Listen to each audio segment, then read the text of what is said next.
Matagumpay na nasagip ng PNP Women and Children Protection Center ang 38 biktima ng trafficking in persons sa isang rescue operation na isinagawa sa Zamboanga City. Tuloy na investigasyon. 4 sa mga biktima ang tumistigo at itinuro ang 3 suspect sa nasa likod ng krimen. Ang buong detalye ng report mula kay Patrolwoman Sana Rose Luna.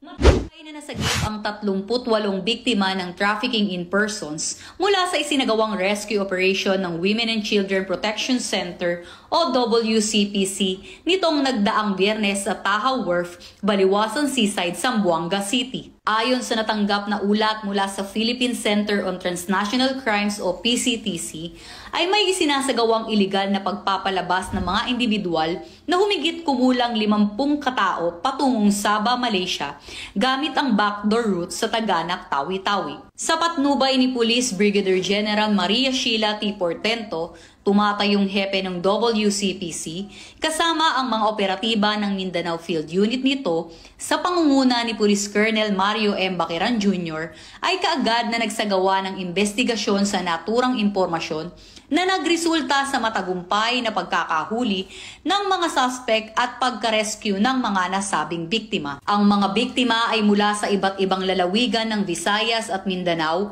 at kaagad na dinala sa Processing Center for Displaced Persons o PCDP ng DSWD-9 para sa assessment at interview.